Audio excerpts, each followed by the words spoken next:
Apakah dunia benar-benar diambang Perang Dunia Ketiga sekarang ini?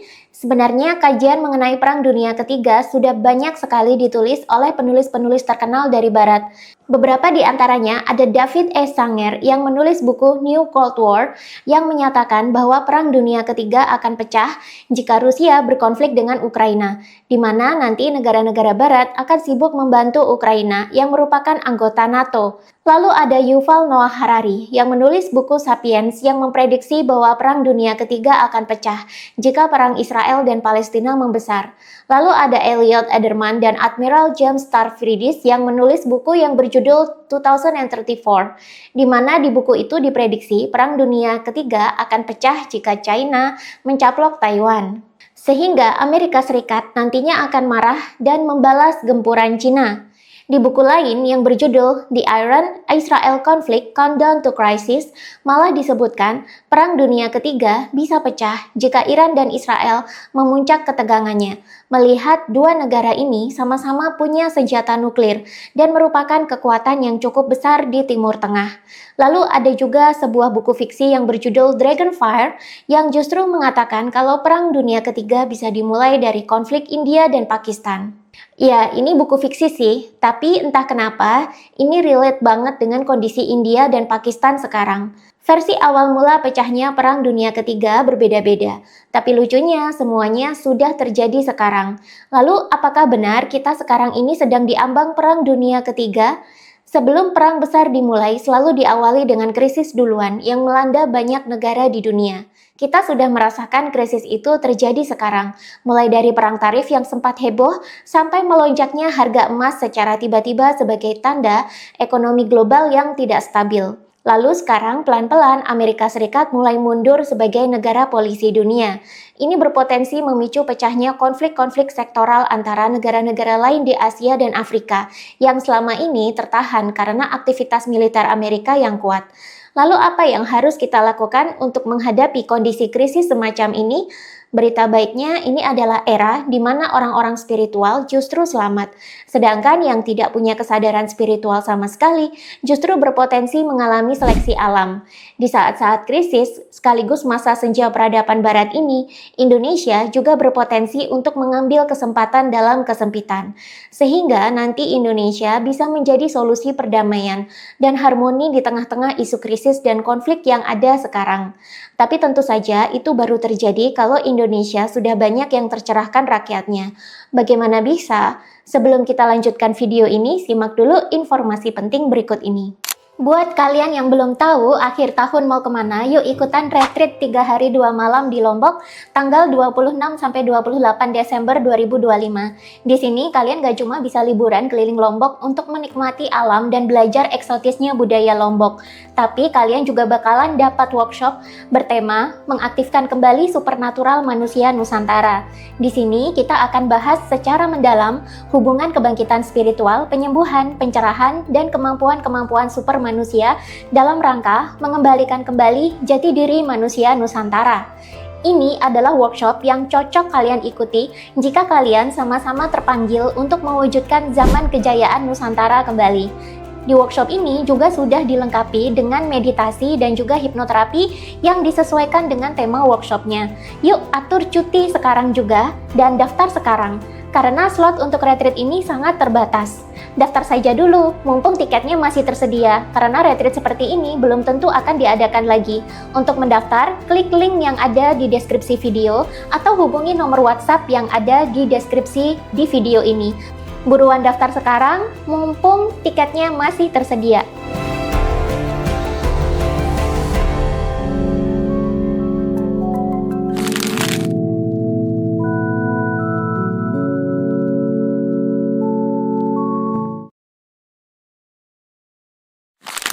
Kalau memang sekarang dunia semakin dekat dengan Perang Dunia Ketiga, kok tidak kelihatan perang tembak-tembakannya ya? Tentu saja nggak kelihatan karena perang itu juga berevolusi. Perang di zaman awal adalah perang antar suku menggunakan tongkat, tombak, dan batu. Ketika peradaban mulai terbentuk, perang berevolusi menggunakan meriam dan juga pasukan berkuda. Perang terjadi dengan cara saling serang antara tentara di medan perang yang terbuka. Semakin canggih peradaban, perang juga berevolusi. Perang kemudian menggunakan peralatan militer modern yang berupa tank, rudal, pesawat bom, dan masih banyak lagi yang mampu menembak musuh dari jarak jauh sehingga tidak perlu berhadapan langsung face to face. Sekarang ini perang sudah berevolusi lebih canggih lagi. Karena perang militer itu mahal dan terbentur oleh aturan internasional, maka sekarang manusia beralih kepada generasi perang yang lebih manipulatif lagi, di mana perangnya sekarang tidak menggunakan senjata api, pesawat bom, rudal, dan meriam jarak jauh lagi seperti dulu. Perang juga tidak dilakukan secara terbuka terang-terangan lagi seperti dulu. Tapi sekarang perang sudah mulai dilakukan secara diam-diam tanpa kita sadari dan menggunakan internet untuk mempengaruhi psikologi manusia untuk menyebarluaskan ideologi, propaganda, dan bentuk-bentuk manipulasi psikologi lainnya yang menyasar langsung kepada masyarakat. Tujuannya adalah untuk melemahkan psikologi penduduk suatu negara, sehingga ketika negara sudah tidak dipercaya lagi oleh rakyatnya, maka negara tersebut akan semakin mudah untuk dijatuhkan. Yang menjatuhkan juga bukan tentara asing, yang menjatuhkan adalah masyarakatnya sendiri yang telah tertembak racun-racun psikologis dari dunia maya yang biasanya diperkuat juga di dunia nyata. Nanti yang berperang sudah bukan militer versus militer lagi, tapi yang perang adalah antara militer melawan rakyatnya yang sudah disabotase dan dimanipulasi oleh pihak asing secara psikologis. Contohnya adalah aksi-aksi terorisme yang banyak dilakukan oleh teroris-teroris beraliran Wahabisme, di mana mereka pada mulanya menyebarkan paham kekerasan mereka melalui internet dulu. Kemudian mereka merubah penduduk negara yang polos menjadi militan, lalu mereka mulai melakukan aksi-aksi teror kepada negara yang dituju. Sekarang di Indonesia, seiring dengan kebangkitan spiritual yang semakin masif terjadi, dan seiring dengan semakin banyaknya orang-orang yang kembali kepada ajaran leluhur Nusantara yang berbasis spiritual, praktek-praktek terorisme semacam ini sudah mulai sulit dilakukan. Tapi bukan berarti mereka menghilang 100% dari bumi Nusantara. Mereka masih ada, tapi mungkin jumlahnya sudah tidak sebesar dulu. Tapi tetap, jika kondisi politik dan ekonomi melemah, kantong-kantong mereka bisa bangkit kembali.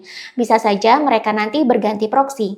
Kalau dulu proksinya adalah umat-umat Islam yang polos, fanatik, dan mudah sekali didoktrin dan diikat dengan dogma agama, sekarang ini proksinya bisa saja mulai beralih kepada mahasiswa-mahasiswa polos yang gemar melakukan demo. Padahal demo yang mereka lakukan itu banyak yang pepesan kosong, banyak yang nggak paham esensi demonya apa. Dan kalau diamati, ternyata di dalam demo-demo tersebut ada poin demo yang merupakan titipan asing. Kemudian demonya ada yang rusuh.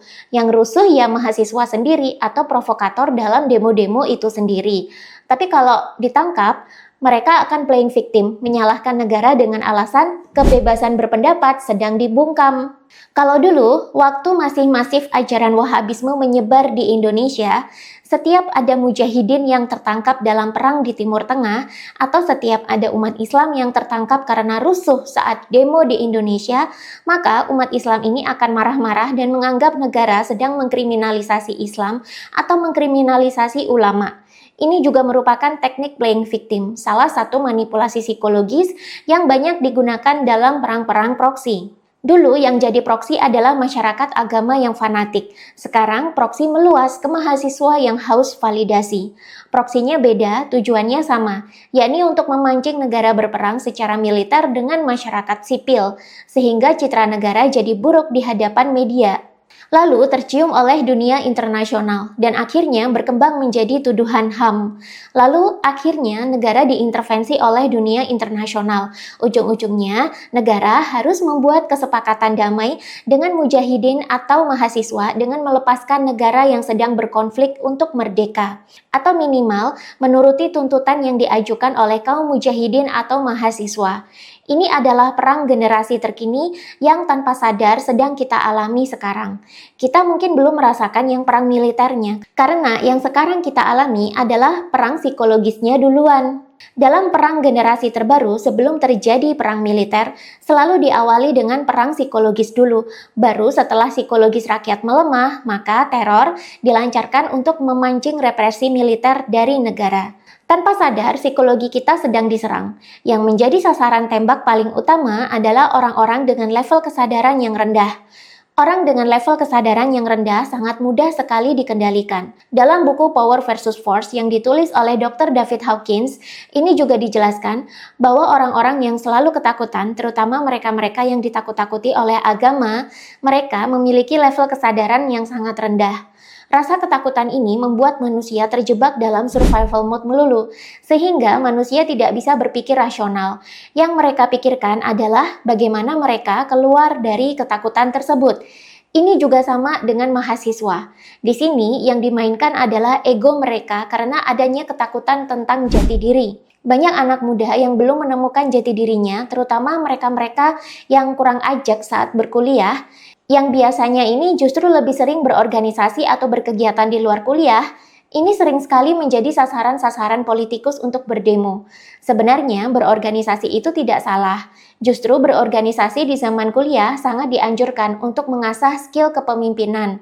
Tapi celah ego dan ketakutan akan jati diri ini yang dicium oleh politikus dan aktivis-aktivis nakal yang jadi proksi asing. Inilah yang dibakar. Mereka dicekoki ideologi-ideologi baru, dan mereka juga dikomporin harus berani berpendapat, meskipun itu harus melawan negara sekalipun.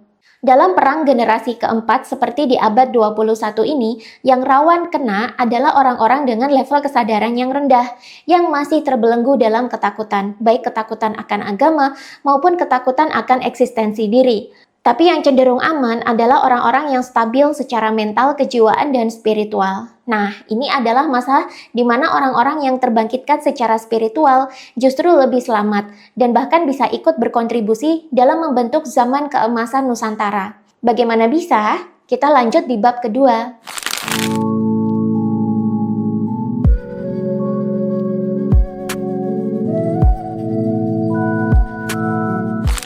Ada beberapa tanda kalau dunia sedang berada dalam masa krisis, dan tanda ini juga pasti terasa di level masyarakat. Tanda-tandanya apa saja? 1.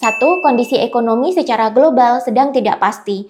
Contohnya seperti sepanjang tahun 2019 sampai 2025 ini, dunia bolak-balik tergulung dalam perang dagang, perang tarif, dan juga pandemi yang membuat ekonomi negara kita ikut naik turun. Rasanya kita mau berbisnis jadi tidak pasti. Takutnya, kalau kita berinvestasi di sektor tertentu, tiba-tiba terjadi perubahan kebijakan internasional yang berefek kepada kebijakan dalam negeri. Nah, ini bisa membuat pebisnis dan investor merugi. Tanpa kejayaan para investor dan pebisnis, maka sulit juga lapangan kerja itu tercipta. Kalau lapangan kerja sulit tercipta, manusia bakalan banyak yang menganggur atau kehilangan pekerjaan karena PHK. Ketika banyak yang menganggur, maka orang akan cenderung menahan uangnya. Ekonomi jadi sulit berputar. Bisnis-bisnis lain pun menjadi lesu. Manusia akhirnya masuk ke dalam mode bertahan hidup. 2. Perang antar negara mulai berletusan. Memang sih perang-perang seperti Israel-Palestina, India-Pakistan, dan Afghanistan dengan Taliban sudah ada sejak dulu, sejak puluhan tahun silam. Tapi jika sekarang makin banyak perang-perang baru antar wilayah meningkat dan makin genting eskalasinya, ini bisa membuat ekonomi dunia ikut terguncang. 3. Harga emas tiba-tiba melonjak naik. Dalam sejarah, setiap ada ketidakpastian ekonomi, ada krisis ekonomi, atau banyak terjadi perang, harga emas selalu melonjak naik. Ini karena manusia panik dan merasa tidak aman jika harus menyimpan uang mereka dalam bentuk uang fiat. Itulah kenapa setiap ada gejolak krisis, harga emas selalu melonjak naik. Dan ketika ekonomi membaik, harga emas selalu turun. 4. Kebingungan akan agama dan ideologi serta terjadi perubahan kesadaran. Ketika sistem kapitalisme masih mapan, agama menjadi hal yang laris dikonsumsi masyarakat. Karena agama terbukti mampu mengatur perilaku manusia dengan cara yang mengikat. Dan agama jauh lebih dipatuhi daripada hukum formal. Ini karena hukum formal hanya diyakini di permukaan, sedangkan hukum agama telah menjadi anchor di pikiran bawah sadar manusia. Tapi ketika krisis terjadi, maka anchor agama ini bisa runtuh. Sebab kondisi krisis akan memicu transendensi, sehingga manusia mulai berpikir ulang soal agama dan ideologi-ideologi yang selama ini mereka anut. Inilah yang akhirnya membuat kesadaran manusia mengalami perubahan, sehingga akhirnya banyak yang berpindah kepada spiritualitas atau kepada filsafat. 5. Isu-isu separatisme kembali menggeliat. Masa-masa krisis adalah masa-masa di mana suatu negara rawan menjadi tidak stabil. Ini biasanya menjadi celah bagi kelompok-kelompok separatisme untuk tampil kembali menyuarakan aksinya. Itulah kenapa jangan heran kalau kondisi global tidak kunjung stabil, maka isu-isu Papua Merdeka, Aceh Merdeka, atau Maluku Merdeka akan mencuat kembali. Dan di saat inilah celah bagi negara asing ikut masuk mencaplok wilayah NKRI yang sedang berkonflik untuk merdeka. Lalu bagaimana orang-orang spiritual seperti kalian dan kita semua bisa memberikan kontribusi di zaman yang serba tak pasti ini? Yang jelas, semakin tak pasti zaman, semakin krisis sebuah peradaban, maka yang paling banyak sengsara adalah orang-orang yang level kesadarannya rendah, yang tidak tahu jati dirinya siapa, yang tidak tahu tujuan dia hidup di dunia ini untuk apa, dan mereka ini adalah orang-orang yang tidak ajak dengan dirinya sendiri. Orang-orang seperti inilah yang paling sering panik jika terjadi goncangan, sehingga akhirnya sering mengambil keputusan-keputusan hidup yang salah. Sedangkan orang yang sudah kebangkitan spiritual, mereka cenderung lebih stabil dan lebih stoik dengan kondisi-kondisi labil yang ada. Bukan berarti orang-orang spiritual tidak cemas juga ya, tapi cara mereka menghadapi kecemasan ini lebih dewasa dan lebih taktis. Mereka cenderung lebih tenang dibandingkan dengan orang-orang biasa. Sehingga kalau ada sesuatu hal buruk terjadi, mereka cenderung tidak ikut-ikutan panik dan FOMO mengambil keputusan yang salah. Mereka akan mengamati situasi dulu, baru mengambil keputusan secara bijak. Sehingga di saat orang lain kehabisan dana, orang spiritual cenderung lebih selamat secara finansial. Dan karena orang spiritual itu cenderung lebih tenang dan menguasai ilmu pengamatan, biasanya orang-orang spiritual itu lebih jeli melihat peluang di tengah-tengah krisis. Di setiap krisis selalu ada celah bisnis, celah profesi, dan celah investasi baru, yang kalau dikerjakan justru bisa membuat orang-orang spiritual menjadi orang sukses baru di kala krisis. Dan orang-orang spiritual itu peka. Mereka banyak sekali yang punya kemampuan clairvoyant atau kemampuan waskita, sehingga mereka bisa mendapatkan informasi semesta akan hal-hal apa saja yang berpotensi terjadi di masa mendatang. Nah, orang spiritual bisa menggunakan ini untuk mengambil keputusan dengan tepat. Jika ada bahaya, dia lebih dulu menghindar. Jika ada peluang, dia lebih dulu mengambil peluangnya. Dan yang terakhir, di tengah kondisi global yang tidak pasti seperti sekarang ini, dan diprediksi akan semakin tidak pasti lagi sampai tahun 2030, ini sebenarnya bisa menjadi peluang bagi orang-orang yang tercerahkan untuk mulai berkontribusi dalam pemerintahan atau organisasi-organisasi dunia untuk ikut memperbaiki tatanan dunia, sehingga di tahun 2045 nanti, Indonesia bisa menjadi mercusuar dunia betulan. Mercusuar dunia membutuhkan orang-orang Nusantara yang sudah tercerahkan, yang berkecimpung di pemerintahan di bidang politik, memegang ekonomi, mengendalikan lingkungan, dan berperan aktif di bidang kemanusiaan untuk memperbaiki tatanan. Dunia membutuhkan orang-orang tercerahkan seperti ini, dan Nusantara itu sangat berpeluang untuk mengisinya. Bukan Cina, bukan juga Rusia. Sebab dua negara ini adalah negara yang rakyatnya kapitalis banget. Meskipun Cina itu komunis atau sosialis, tapi rakyatnya sangat bermental kapitalisme. Pemerintahnya juga mendidik rakyatnya supaya bisa tap in kepada kapitalisme. Yang ada di pikiran mereka hanyalah kerja dan cuan melulu. Sedangkan masyarakat Nusantara yang tercerahkan berpikirnya lebih dari sekedar kerja dan cuan. Orang Jawa punya filosofi Hamemayu Hayuning Bawono, alias mempercantik alam semesta. Ini bukan cuma mempercantik sebatas lingkungan saja, tapi juga menata peradaban agar lebih humanis. Karena itu orang-orang tercerahkan justru salah kalau disuruh diam dan pergi ke hutan saja. Banyak sekali orang-orang spiritual yang menganggap orang kalau sudah tercerahkan itu akan melepas keduniawian 100% dan akhirnya pergi menyendiri di hutan. Kalau di zaman dulu mungkin definisi orang tercerahkan seperti ini relevan ya, tapi di zaman sekarang kalau pemahaman seperti ini dilestarikan justru ini akan menyesatkan. Karena untuk menciptakan zaman keemasan Nusantara itu sangat dibutuhkan peranan dari orang-orang tercerahkan, dan tidak cukup kalau cuma satu orang yang kita sebut sebagai Satrio Piningit.